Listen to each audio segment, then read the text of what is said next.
What's going on, y'all? Welcome back to basketball, and more importantly, welcome back to our season preview series. This is a series where I'm breaking down all 30 NBA teams before the start of the regular season. And now, if you're like me, you're noticing that this is the kind of a down point in the basketball season, but we're basketball sickos. We're trying to get ready for things. The preseason's not that far away by the time you guys are watching this, and so you want to get prepared. You want to see how your team and all the competition stacking up for the season, and that's what I'm here to help you do.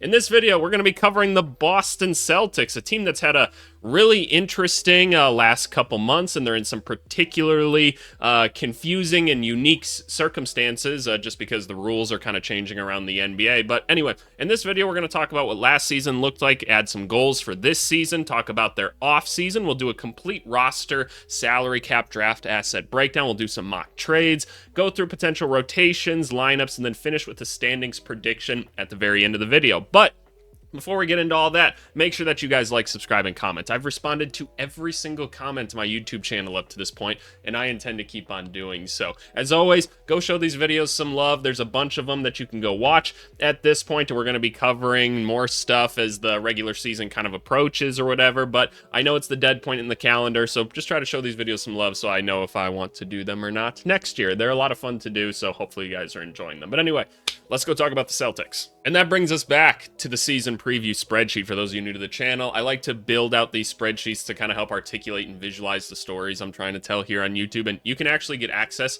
to the spreadsheet. And by the way, pay attention, because believe it or not, some people still show up wondering how to get the spreadsheet after me saying it in every video.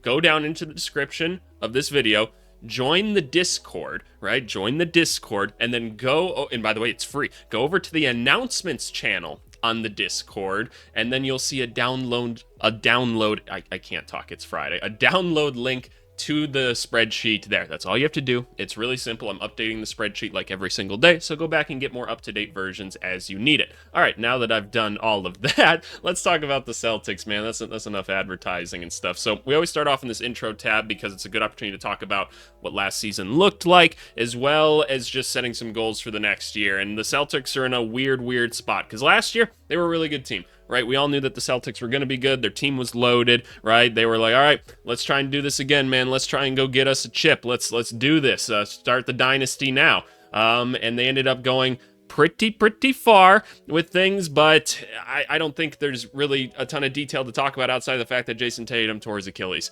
right? We knew it was kind of a risk. He was playing through a bit of injuries at the end of the season. Honestly, a lot of the Celtics players were like Jaylen Brown was hurt the whole season, really. Kristaps Porzingis was in and out of the lineup the whole year. It was rough to say the least, but Jason Tatum tore his Achilles, and that is, it's tough. It's really tough because now you most likely don't have him for this upcoming season, and that's kind of why you see the gap year thing here. Just for reference, the team was 61-21 last year, and we add this kind of unique franchise status here for people new to the video. There's typically only 5 franchise statuses that you can fall into, but for both the Pacers and the Celtics, I've kind of added this gap year one here because they really are in a difficult spot because their top player is out for the season, right? So just to recap, selling teams are teams that are actively trying to blow up their roster and kind of reset everything. Rebuilding teams are teams trying to find those couple of young core pieces they want to start to build around.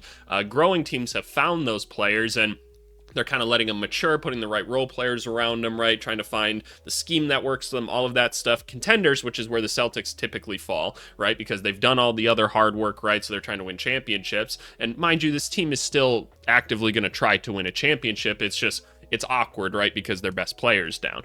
We have the who the fuck knows category. That's the one category you never want to be in because we can't even figure out what the franchise is trying to doing. At least these ones kind of have a flow. But this gap year one is to basically say like, hey, typically, this team would be trying to go, like we'd be trying to win a championship, and again, I think they still will be. It's just how realistic can we be and say, like, without a Jason Tatum, how much can this team do, right? We'll see. But anyway, goals for this upcoming season. First, drop below the tax line. We're going to be talking about this a lot more in the video, but because of the way that the NBA salary cap works, the more consecutive years you're spending in luxury tax, the more and more and more expensive that your team gets. And we've talked about a lot in this series, actually. We've referred to the Celtics probably in every single video where we've said, you get to the point where the compound interest pops, right? And you just can't operate as a team anymore because you're just not making any money at this point. And so the Celtics hit that point, and we all knew it was going to happen, right? It was very clear going into last season that it was like, hey, these guys are going to have to trade people after the season. We figured Drew Holiday's probably gone, Porzingis is probably gone, so on and so forth, and throw in whatever other players you kind of think. But this team's going to need to drop below the tax line at some point this season. Find some sleepers. It's a gap year. You're going to have to play some people that maybe you're not the most comfortable putting on the basketball court, so there's going to be a lot of trial and error in kind of the back half of that rotation. So let's try and find some sleepers, man. This is a good opportunity for people to make a name for themselves, and I think that that's going to have to be a big goal for the team this year, because when you come back next year, maybe fully healthy, you could actually be ahead even more than you were just because you went and found those players. And then finally, keep winning. I've noted here the culture is too important to give up. This is one of those teams that's like go go go. We're gonna try our best every single night. We're gonna win. You don't just flip the switch on that. I've seen some people say that this team should just like tank or whatever and try to go get like one of the top guys in the draft this next year. I just don't think that's good, man. If you turn your culture on and off, and people that don't understand that, like I get it. You haven't been around like high level sports and stuff like that, or it's just a hard concept to grasp.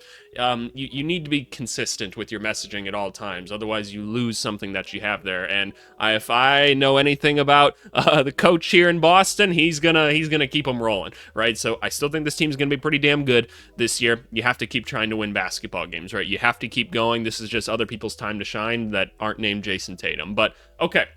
Now that we've talked about goals for this season, I want you guys to keep these in mind because they'll become prominent as we go throughout the rest of this video, but I say we move on to the off-season and talk about what they did there. All right, the off-season tab. If you guys watched the series last year, you'll probably be pretty familiar with how this works, but basically we break the off-season up into kind of 3 different sections here. We've got drafted players, so players that were drafted in this most recent draft class that will be on the full-time roster this season. Player departures, guys, you got to say goodbye to. They were on your full-time roster at the end of last season, and they won't be this year for various reasons. And then players brought in. These are the new guys on the team. These are the new faces you got to learn because you brought them in via either free agency or a trade or something like that. So you're going to have to get used to who these guys are. And honestly, some of them might not be sticking around very long. We'll talk about that later. But regardless, let's kind of start off with drafted players up here. And for those of you that don't know, like what does AVC do for a living? AVC owns a basketball statistics and consulting company. We do pretty well. I basically service like Division I college basketball teams, even some Division II and Division III with smaller things, all the way up through NBA and international teams with some of their statistics, consulting, and just like strategy with things. And one of the services that I provide is I truly become a scout for certain teams. And I do have an NBA client that I've worked with in the past. Well, I've worked with a couple of them at this point, but basically, I've evaluated the last couple NBA draft classes, and if you want to see my opinion on a lot of these guys, you can go watch the videos here. They were pretty popular, and I don't actually even get paid for these because most of them are demonetized. I'm just trying to keep you on my channel. So there you go. Go watch those. But Hugo Gonzalez was a guy that we covered, and I liked Hugo. Hugo played for Real Madrid this last year, which, for those of you that don't know, one of the better international teams outside of the NBA typically is very, very good. Playing overseas basketball as a younger guy means you're just not going to get as many minutes. You usually have to earn things a lot more when you're younger, so just kind of an FYI there if you go look into any of his stats. But what do we kind of notice about Hugo? He's got good size, like 6'7", 6'8"-ish, something like that. Pretty solid athlete, is able to get above the rim pretty easily. Shooting form looks pretty good, even though maybe the shot is a bit inconsistent at times. But one of the things we really liked is that he seems very comfortable with working without the basketball, and that's a pretty typical like European basketball thing, because that's just how they teach basketball over there, which is the better way to do it, by the way, than how a lot of us Americans do it. But us Americans aren't very good at anything nowadays, are we? That's a discussion or a live stream for another day. But anyway, I liked the Hugo Gonzalez pick just because, look, it's a position that if you get it figured out and you get this guy that can potentially become like a 3-and-D wing, and mind you, it's a later draft pick or whatever, so The conversion rate on those guys is never high, but I personally thought that this draft class has a lot better quality, and so I think for the number of pick that you got him at, I think you actually got a pretty good value for your player. So I liked the Hugo pick. I like that he's going to have a lot of people to kind of help him out early on in his career here. So something to look forward to. Maybe he'll get some burn this year. Player departures. First one, and again, this is all because of money. This is because of money. These are business decisions. Just go ask Brad Stevens. They're going to be, why'd you do this? He's like, luxury tax. I literally have to. The team will not make, we'll be so poor this year if we don't. We need to trade these people. So Drew Holiday got shipped out for next to nothing because you just couldn't afford to really keep him anymore. Kristaps Porzingis shipped out because you really just couldn't afford to keep him anymore. Al Horford, you weren't going to be able to re-sign him for what he was looking for. Same with Luke Cornett, Torrey Craig, and JD Davidson. Kind of just more so guys you let go. I typically give like a little bit of a review on each player when I go through this so that you know what you're losing, but I'm going to keep it really brief in this video. Drew Holiday, you understand it's still an elite defensive player. Offensively kind of took a step back this last season, but still good, still definitely good, but just looked a bit slower than he normally does. Kristaps Porzingis was great whenever he was playing, but mystery injuries and diseases and stuff, pretty scary stuff. We hope he's going to be okay. He looked really good in Eurobasket this summer, so we hope that he's going to be great for Atlanta this upcoming season, but he was a great player while it lasted. Al Horford, kind of just a bit of a do-everything guy for you. Not sure any particular skill set really stood out at this point, rather than just being great vet that made winning plays, right? And it probably performed above average in every single category you look at. Luke Cornett, bit of a journeyman player that really found himself in Boston. Originally a stretch 5 when he came into the NBA, but he learned he couldn't shoot the basketball, and so then he became more of like an around the rim player and a defensive player, and even an above the rim like lob threat at times, which is always interesting to see for me, but just because I never pictured him to be that kind of player. But became a really, really impactful defensive player, and he's going to be with San Antonio going forward. And again, Torrey Craig was just kind of a vet that they picked up last year to kind of fill out their roster. Still usually a solid contributor as a wing, and then JD Davidson just he's a younger guy that you experimented with, didn't really get on the court too much, nothing really stood out in his game NBA wise. But now players brought in, you're in this weird situation, right, where it's like, okay, everybody knows we have to give these players away, so we're not necessarily going to get anything back in trades, and you really didn't get anything too crazy. But one of the things that you did get is Anthony Simons, right? Anthony Simons is cheaper than Drew Holiday, but these are not the same type of players at all. Anthony Simons, for those of you that don't know, coming over from Portland, very, very good offensive basketball player. This guy can score with the best of them. He can put up 25 points on any night for you if you need him to. Last year was not as good of a shooting season, but if you just look at Portland in general, last year, this is where context really matters. They just weren't very good about getting open opportunities for their players to get off three-point shots, and they didn't have a lot of spacing around them. They had centers that like couldn't help you like space by like rolling to the rim and shit like that. So try to give it a little bit of slack there. This is not a guy that's necessarily going to get to the rim a bunch either, but this is a very competent scorer when he has the basketball in his hands, and if he's without the basketball, he can catch and shoot for you as well. He's also a very, very good playmaker. He's going to move the ball around at a high level. He's not going to make a ton of mistakes, which is kind of interesting as well, like at least analytically. I feel like I see him make some bad mistakes at times, but the sheer quantity of them aren't that high.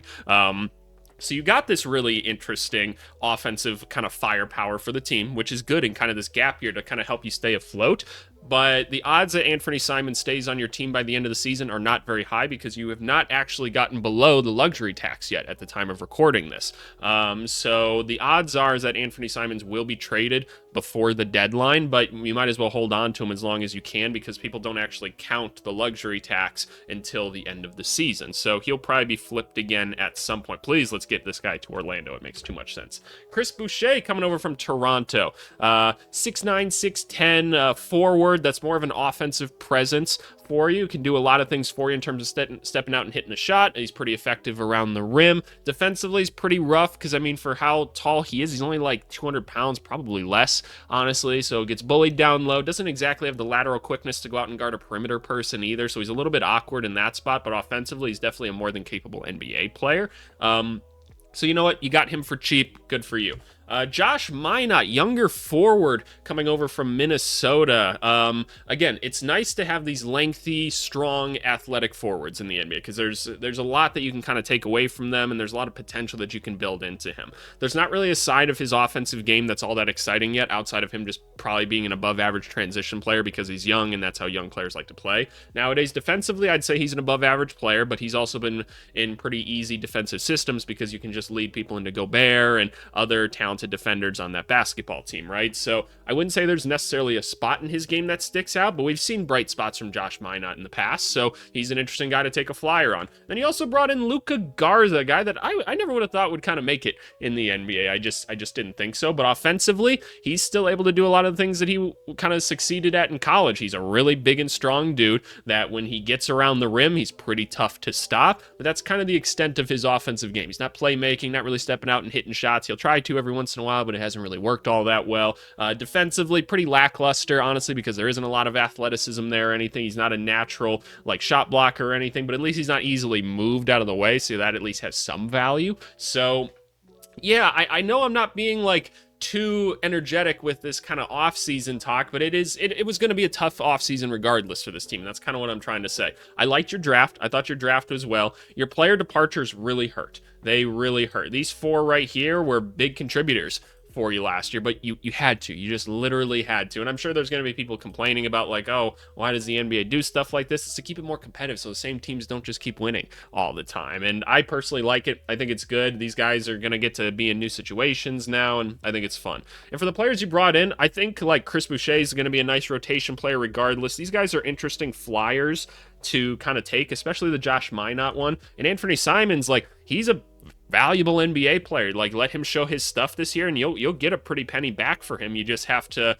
take back cheaper contracts, right, in doing so. But he'll help you win some basketball games this season. You just have to make up for his extreme lack of defense on the basketball court. I don't even remember if I touched on that. He's a rough defensive player. He is a rough defensive player. That's just not an area of strength for him. But overall, I think you did fine. You did what you had to do, and there's going to be more work to be done during the season in order to kind of complete this process. But let's go kind of talk about what the rest of the roster looks like. The roster breakdown tab. All right, if you guys have been on the channel for any amount of time, you definitely have seen this tab before. We use this in a lot of different video series, and that's because it kind of shows off a lot of different aspects to a basketball team in kind of one place, which is nice. You have the current roster breakdown with like player salaries and some statistics behind them. You have the team salary cap situation, which again, that's a big part of this video.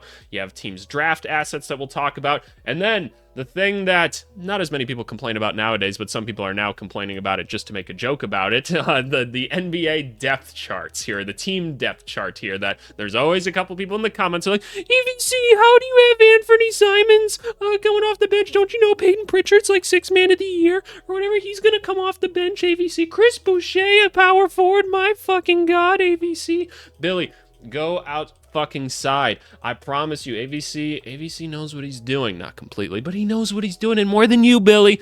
So don't complain about it. But anyway, let's start with just breaking down the roster itself. If you're new to the channel and you're wondering what these numbers are, these are EPM numbers. They stand for estimated plus minus, which, by the way, somebody asked a really good question about these the other day that I will I'll talk about in some future video, but I'm not sure I'm going to talk about it here. But I love when people ask great questions, so make sure you're asking those good questions in the comments. But anyway, estimated plus minus is basically a really, really advanced statistic that we have in basketball that tells you how good somebody is at offense, defense, and then just overall as a basketball player. I then take those numbers and normalize them or index them so you can get this 0 to 100 score. 0 being the absolute worst at something in the NBA, 100 being the best at something in the NBA. And now, it's always my job to tell you as the guy that runs like a basketball statistics company, or just statistics in general, man, like stats will never tell the entire story. They tell a story, but there's so much context that they can't capture, and so you need to make sure you have some critical thinking when you're looking at this stuff, and you ask yourself why, right? Because when you see Xavier Tillman here, worst offensive player in the NBA, well, maybe that one's correct. But also, you should ask yourself, well, why is that the case, right? Was he in a bad situation? Was he injured all last season, right? All of these other things tell the complete story. Don't just look at a stat and say, oh, this is the absolute truth. This is why, right? Be a good critical thinker. It's a good skill to have in life, especially because critical thinking is just on the decline in our world, unfortunately. But anyway, breaking down the roster, Jason Tatum. we don't need to spend too much time on this. Jason Tatum's one of the best players in the NBA. He's able to, this is what I always say about him, he's able to mold his game to whatever his team needs to as well. Like, I legit call him a superstar role player because he can do that, man. He can dish out 10 assists in a night, 10 rebounds. He can go get you 40 points. Like, he's so just like, I'll do what you need me to do, right? And it's awesome. I love Jason Tatum. Unfortunately, he's probably going to be out for this year. He has said that his goal is to try to make it back at some point this season, which I think is great. Like, if you want to try to do that, cool. But I also don't want to just like throw someone into a playoff situation or something, right? That sounds a little bit scary. So I guess we'll see what ends up happening with that. Jaylen Brown. Jaylen Brown had kind of a down year last year, in all honesty. But again, there's context behind that. You look at this, and you're like, Jaylen Brown, like, bad defensive player, really? Jaylen Brown apparently was, like, injured all last season, was kind of just playing through it, which, like, hey, hats off to you, man. Clap through it. We love it. We hope that he's, like, going to be healthy now and kind of cleaned up. Jaylen Brown's one of those guys that people had a lot of real obvious complaints that they like to go to with his game for a while. They're like, oh, motherfucker can't dribble, he can't do this or whatever. And he's improved his game like so much. And now he's going to get to be the main guy on the team this year, which I've always wanted to see what would happen if that was the case. So I'm very excited to see where he is going to be this year. But when you just look at like the efficiency and like how rough it was, not completely horrible, but it was rougher for him last year. We hope to kind of see a bounce back season from him. Derek White, every basketball nerd's wet dream is Derek White. We all know that this guy's just a winning play on steroids. He is efficient in literally everything that he does basketball wise, whether that's making defensive stops, hitting 3-pointers, being a creator. He's a plus in all of it, man. Derek White is awesome. Probably one of the best valued contracts in the NBA because this guy should probably be a borderline all-star every season. Gonna have a much bigger role now. Already talked about Anthony Simons. Sam Hauser, another guy that could be a potential one that we have to trade at some point this year, depending on how other moves go, just because he has a decent salary and this team needs to drop below the luxury tax, right? But what does Sam Hauser do? He shoots the shit out of the three. He shoots the shit out of it. He is not on the basketball court to do anything else but shoot that basketball. He's technically like efficient around the rim and with mid-range shots, probably because he's only taking them when he's wide open. Honestly, let's take a look at these numbers. Actually, where is Sam Hauser on here? Okay, let's pull up Sam Hauser's numbers shooting wise. He's at the rim at the 2nd percentile and the mid-range 11th percentile, but AVC's right. He is efficient at all. He's 99th percentile for mid-range shooting, but he's hardly taking them. He's taking one mid-range attempt per 75 possessions, which is pretty tough. But yeah, no, this guy's just catching the ball, shooting the ball, and he shoots the shit out of it. We've all seen the occasional 30-point Sam Hauser game because he just goes nuclear from 3. So that's what he's there to do. It's great to have a guy like that. Peyton Pritchard. Alrighty. Peyton Pritchard, 6th man of the year guy. Offensive superpower, right? He's one of those guys that he can just get by anybody in the NBA. He truly could. He can break anybody down. He's incredibly skilled, and he's what I call a hooper. And that sounds really basic, but I think there's basketball players and I think there's hoopers. Basketball players, there's a lot more so like that they kind of have to do in order to like fit wherever they're playing basketball. Hoopers, I feel like you can just drop on the basketball court and they're going to do their shit and they're going to do it well. And I feel like if like Peyton Pritchard for whatever reason was like hurt for a whole season, he'd come back the next day and or the next season and score 20 points day one, just because he's a hooper and that's what he can do. And despite being a very small player and being drastically underpaid for his skills, actually a plus defensive player. Again, helps to have other good defensive players around you, but he's pesty, man. He's really, really pesty. Already talked about Hugo Gonzalez, Baylor Shireman, rookie from this last season.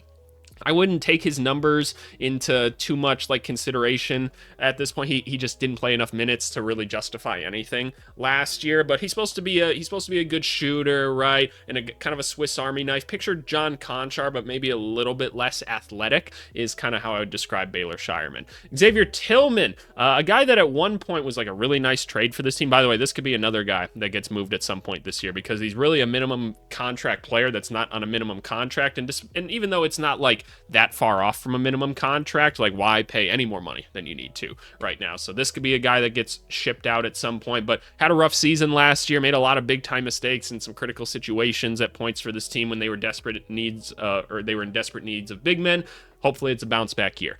Talked about Luka Garza, Josh Minot already. Nemezi Keita.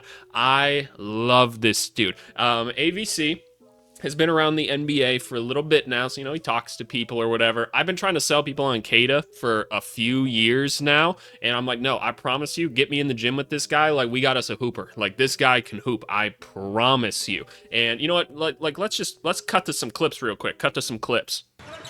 Spain pick and roll action with the back screen in the middle. And alley-oop pass. Say no. Oh, and gets rejected. And he goes to Keita, and that will help them. There you go. Have I bought you in on Mr. Keita now? Those were some of his Eurobasket highlights as of late. And obviously all the NBA guys tend to dominate when you put them just on their national teams, right? Because that's how good these guys are. But I'm a big fan of him. He's got a ton of size. He's a great athlete. So all I really need him to do, because it's not that complicated, is get a fuck ton of rebounds, block shots, and be a lob threat. That's all I need you to do. That's a very effective center. Those are my favorite centers in the NBA. I love guys that do that. Maybe that's because I was a point guard and I just love running pick and rolls where I can just throw it up to big men that can go get that shit. But I would love to have a Keita on my team. I think he's going to be your center this year, and I actually think he's going to be very productive for you. So be on the lookout for that. Talked about Chris Boucher. Jordan Walsh, another young project that hasn't really gotten the chance to be on the court all that much up to this point in his career, and there's not really a single thing that you can really hang your hat on with him as of right now, but he's a lengthier, more athletic forward, so I guess we'll see with him is kind of the answer. They do have an open roster spot, but obviously they're going to keep that open for flexibility, because maybe you want to trade Simons at some point and take back 2 smaller contracts that add up to a decent amount less than whatever he was making, but just kind of know that there. And then as far as depth chart goes, I'm not sold on a couple things here. Like, I think Keita will most likely be the starting center day one. I could see this team going with like a Jaylen Brown and a Sam Hauser lineup, but I feel like Boucher maybe provides a little bit more versatility to this group, and he can still space the floor for you as well, so that's kind of what I'm thinking.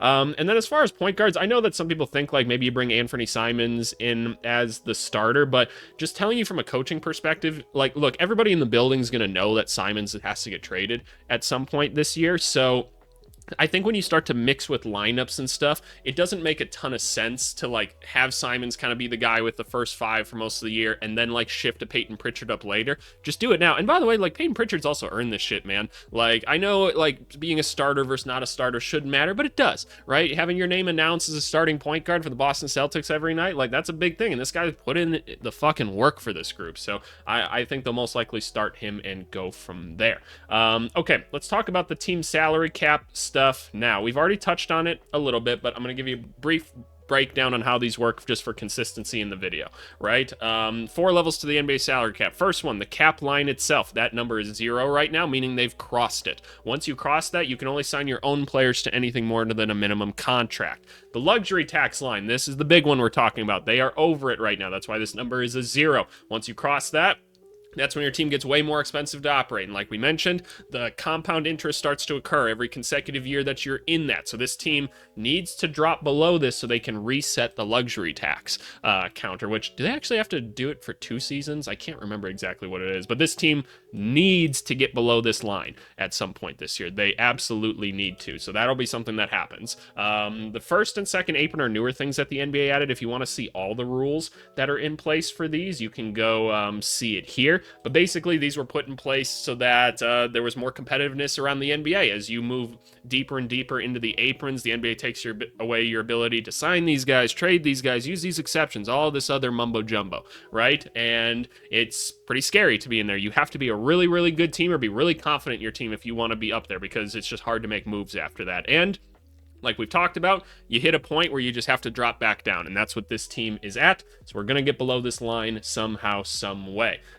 Draft picks coming down here. Celtics in a pretty good place overall for a team that's recently won a championship. And by the way, I hope it's clear, like, don't look at the Celtics like a year from now or something like that and be like, oh, is this team like in trouble and like all this? They just won a championship. Calm the fuck down. I know that they don't have like Holiday now and Porzingis and guys like that, right? But like, let's not become those people that are like judging the Nuggets now and everything, even though they just recently won a championship with like most of their core. But anyway, they've got a pretty good selection of picks here, some 2026 picks that they can flip next year, and this will actually help keep their costs low if they hold on to like 1, maybe 2 of these into next year's draft, just because those give you cheap players that you can put on the end of your bench to help you avoid this line right here. So I wouldn't be surprised if some of these get packaged at some point, but it'd probably be good to hold on to them. And you have a lot of your own picks, so Celtics have done a very good job of asset management. They're typically very good at that. Okay, so with all that being said, let's go on to the trade portion of this video, probably the most interesting part. Let's try to come up with some Anthony Simons moves. We know we're going to have to move him, and we'll take a look at like how much money this team actually has to drop in order to get back below this luxury tax line. So let's move on to that part of the video. And that brings us over here to Fanspo. Fanspo, for those of you that don't know, is this really, really cool website where you can do like mock trades, mock drafts, do draft simulations, all this other fun stuff. We love Fanspo. The problem is Fanspo's free, and most likely the people that run it aren't that incentivized to come and update their stuff all the time because it's free. And so we're not trying to knock Fanspo or anything. It's just we're trying to put out a plea to them. Can you please update your stuff? We love using your website. They don't have any like the rookies on here, so all their numbers are a little bit off and stuff. And so we hope that they can go update their stuff soon. That'd be nice. And so instead, we're going to use Spot Track. They've got a beta version of a trade machine that's pretty solid. It's not as good as Fanspo by any means. It's a little bit annoying to use, honestly, at times, but they update all their numbers. So there you go. At least we have that. All right.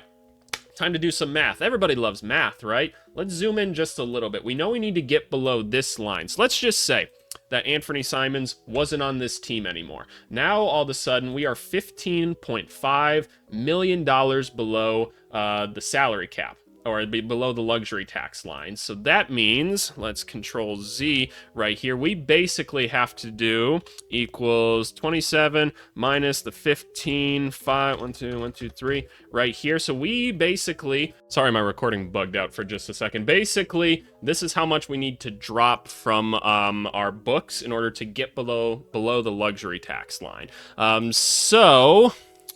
Okay, we need to ditch $12 million from this team. Obviously, moving Sam Hauser is a way to do that, but Anthony Simons is the first and most obvious one. So we want to try to still get back some solid players as well, because one, Anthony Simons is a good basketball player, right? We should try to get something for him. He's an expiring deal, so that could be valuable to teams potentially. But, like, he's just a good basketball player. The problem is when we negotiate with teams, they're going to realize we do have to get rid of him, and so we're just going to lose a bit of leverage in these moves. So the first team that I want to talk about is the one that we always try to trade Anthony Simons to, is the Orlando Magic. This team's probably going to try to be pretty good this next season, and look, they need a shot creator, something stupid on this team. So let's try to see if we can't make something happen here. We'll explore some other ones, I promise. But all right, let's turn on trade deadline mode, because that's when this trade would most likely happen. We send him over to Orlando, which Orlando's probably a little bit scared to take on that much money. But look, you've got to do something here in order to or you have to give up some salary, so it's not going to be too big of a deal. And he's on an expiring contract. But who are we taking back? You take back $12 million-ish if you do Tyus Jones and Jet Howard here. You'd get back another solid point guard in Tyus Jones. You get back a young guy in Jet Howard here that the Magic just aren't really even using all that much. So, okay, it says that the Magic still need to cut a decent amount more, which makes sense. So who are we giving up here? Because we're not just throwing Goga in. That's not going to make sense necessarily, and it's not even going to work. It's too much money. So we're probably going to need a third team in order to make all of this happen. So let's call up our favorite people, the Brooklyn Nets. The Brooklyn Nets are always there to help us out with these moves. The problem is, Orlando's the one that needs to give up a bunch more stuff to even have them. So realistically, is Orlando a good place to sell them to? Or maybe moving on from like a Jonathan Isaac is what you have to do? That could potentially be the case. Let's try to make this happen. So send him over to Orlando, right? Orlando's got to send some people to Brooklyn. Let's just say, I gotta turn on trade deadline mode again. It's so annoying. Send him over to Brooklyn. You just, like, Jonathan Isaac's cool. You don't need him in this. You have so many other people in that position. We take back Tyus Jones in this. Cool. And now, like, Brooklyn needs to do something, right? They need to send like something to us or something like that. I don't know. Let's just send over some cash to us in this move. Where are we at? It's not going to work, but let's see how far off we are. So the Nets need to like shed some salary and stuff. That's understandable. The Magic need to shed just a little bit more. Just a little bit more. So if Jet Howard, which could be an interesting one for Brooklyn, got sent there, is this going to work for the Magic then? It does. So now the Nets just have to get rid of something, and we can take back a little bit more money. So what are we taking back from them? We could take back a Terrence Mann. We certainly could. That's not going to help us shed probably enough salary, though, is it? We could take back a Zaire Williams if he's not all that great. Haywood Highsmith we could take back, and he'd be valuable to us right away. So let's just see where this kind of gets us to. So if we take back Haywood Highsmith here, we'd have to include some draft picks or something, but you're exceeding it by $9 million still. Okay, see, this is where it's so hard to make moves nowadays, y'all. It is so difficult.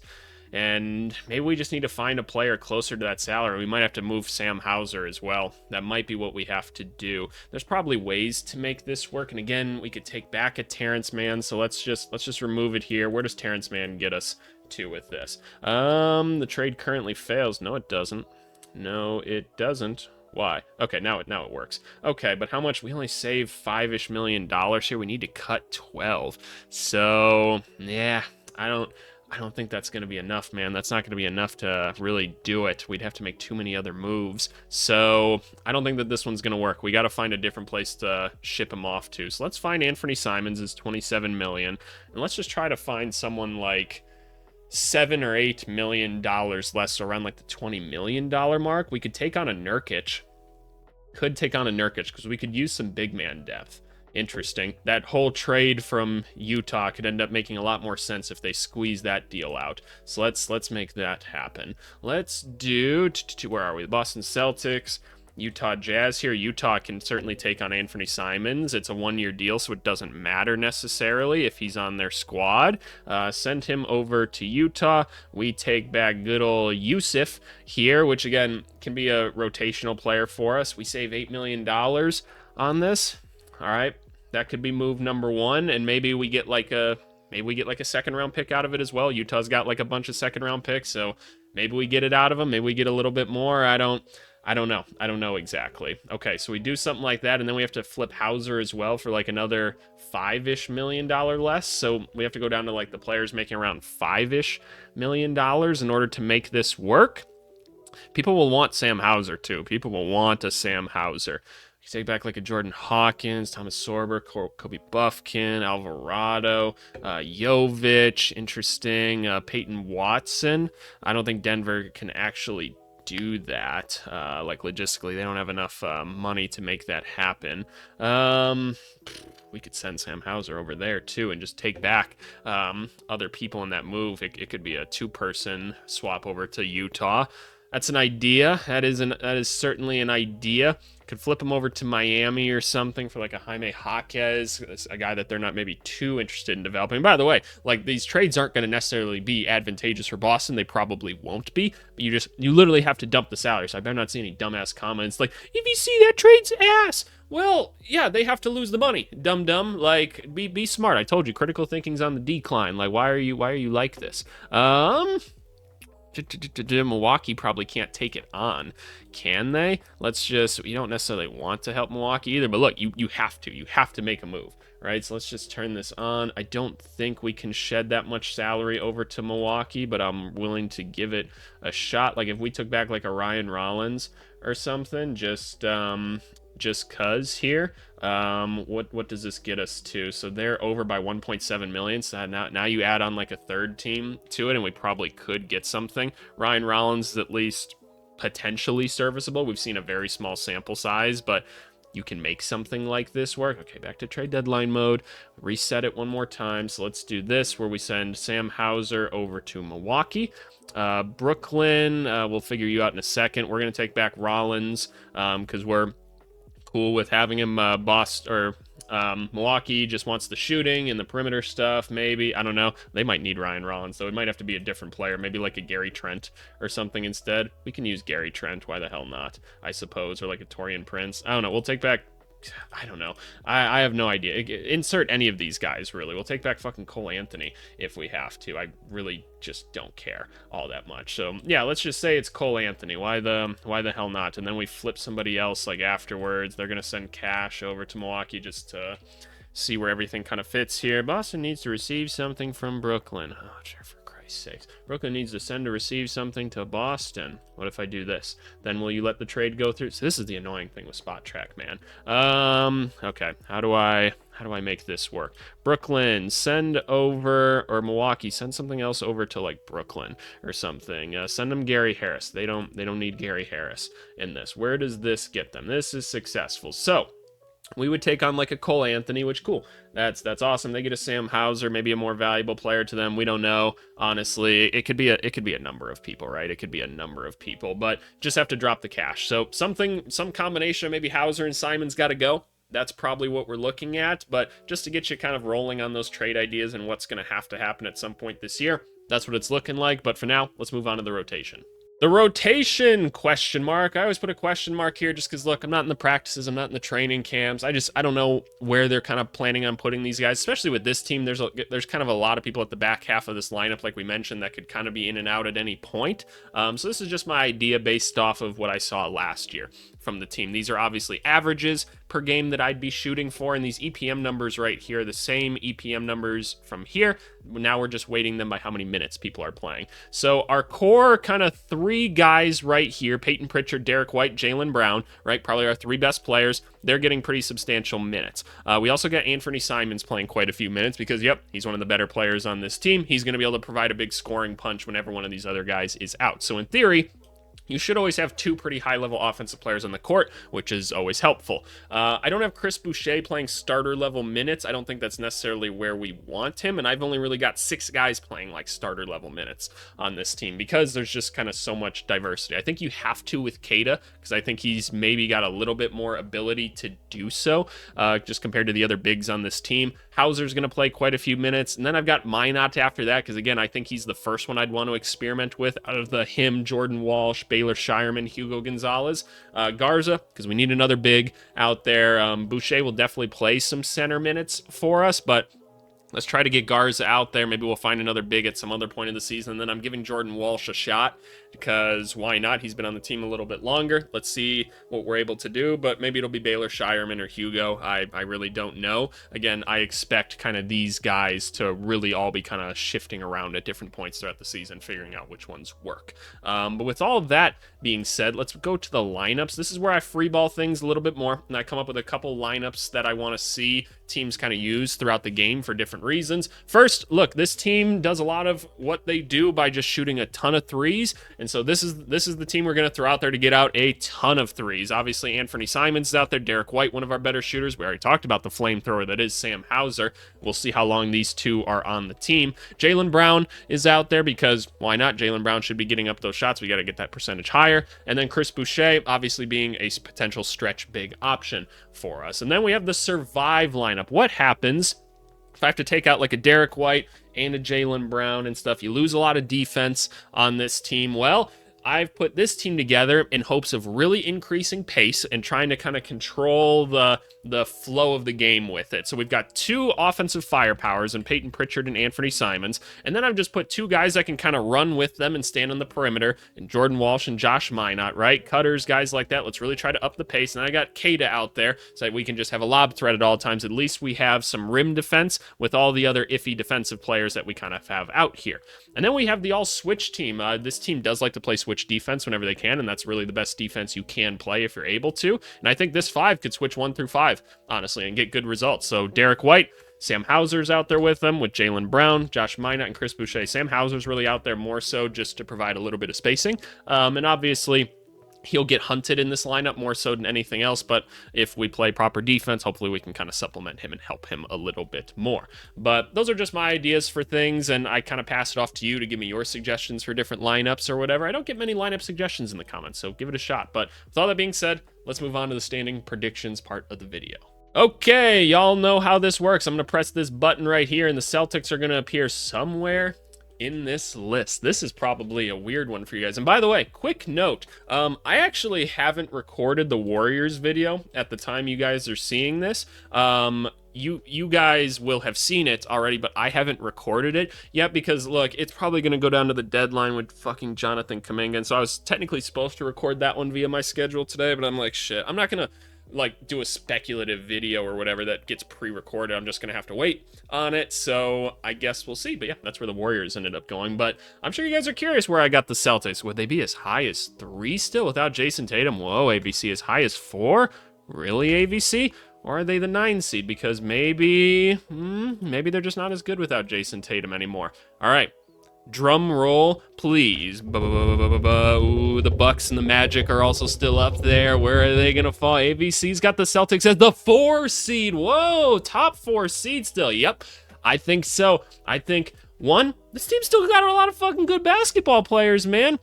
You still got Jaylen Brown, Derek White, and like Peyton Pritchard and stuff, and you're probably going to get back like some decent basketball players, hopefully, when you do have to trade Simons, but for half the season, you're going to have him. I do think Kata is going to be enough of a center presence to where things will be okay when he comes out. That's a bigger question mark, but I feel like this is the type of team where they've got the culture in place and kind of the will that they're going to find someone down here to contribute that's going to be enough to supplement the star players they still have on this team. It's easy to look at the star players that are missing and overlook the star players that are still here. So I still got this team as a 4 seed. I think they can be that good, but obviously you guys can go be Billies in the comments, be like, AVC, what the fuck? I can't believe it. Don't you know their best players hurt? AVC, I see the little red cross on 2K when I go and look at him, AVC, so I can't put him in the lineup. Yeah, but fuck you, Billy. Go check on your Nana for me. But anyway, this is where I pass it off to you. Let me know what you guys think down in the comment section below. And speaking of comments, let's move on to the comments of the video. Alrighty, y'all. Comments of the video are coming from our Charlotte Hornets season preview video here. As always, I really have fun with these. LaMelo Ball still cool as hell, but we're going to see what's going on with that ankle down there. I received a lot of really good comments on this video for whatever reason, but comments that like these are the ideal comments that I'm kind of looking for, honestly, like good basketball conversations. And the number one here was from Luke Farney here that asked a phenomenal question that I didn't exactly have the answer to. He said, I've noticed that in your EPM sheets there are often guys like say LaMelo, Brunson, who have really high offensive indexes and really low defensive indexes, but yet their overall scores stay in the 90s. Is this because the range of defensive scores across the NBA is much narrower than the range of offensive scores? Or is it the overall score is weighted by usage on either end of the floor? Maybe something else. Either way, I find that an interesting thing or whatever. I wonder if this is an accurate representation of a player like that's value. One, phenomenal question. This is a great question because I honestly, I didn't know the answer to that right away, and I hadn't really thought about it all that much. And then I did some thinking about it, and I think you're probably right. And it is a little bit of both for sure, some of your theories, but I do think it's because of the ranges of things, right? Everybody's expected to kind of contribute on an individual level as a defensive player in the NBA, but as an offensive player, there are some people that just carry teams, right? It's very hard to carry a team defensively unless you're like Victor Wembanyama, right? But offensively, it's a much bigger difference. And honestly, we can probably take a look at this even. So let's just take a look at like offensive stuff here. We see quite a little range here, and then defensively, yeah, these numbers start to shift up a little bit more towards the middle or whatever. So that is kind of interesting to look at, is that, yeah, there's a bit more of a cluster towards a natural middle on defense than there is offensive there. It's a bit more of a bell curve than the other, where there's a lot more guys that can carry a lot of offense for a team, which is interesting. So that's just a phenomenal comment. Thank you very much. There were a couple other fun ones. Dear Diary, the year is 2025. Hell's frozen over, and both the Wizards and Hornets made intelligent off-season decisions. Amazing. Absolutely amazing. Caden Miller here. AVC's worst nightmare is trying to break down LaMelo Ball's jump shot because I feel it looks so much different every time I see it, but it always goes in. Incorrect. He has a pretty bad three-point percentage, actually, but it does go in sometimes. But yeah, no, there was a bunch of really fun ones in here, so thank you guys for all the the great questions that kind of came in this video. If you want to have more great basketball conversations, go join the Discord. Link is in the description down below here. It's also where you get access to our fun little spreadsheet here. As a reminder, you just go to the announcements channel there and it's a free download. I'm updating it all the time, so go there to go get the most up-to-date one. But as always, thank you guys for watching. I hope you enjoyed. Go leave me a comment down below, like, subscribe, share the video with your Nana, and let her know I'll pick her up at 7. But as always, thank you guys, and we'll talk later. Bye.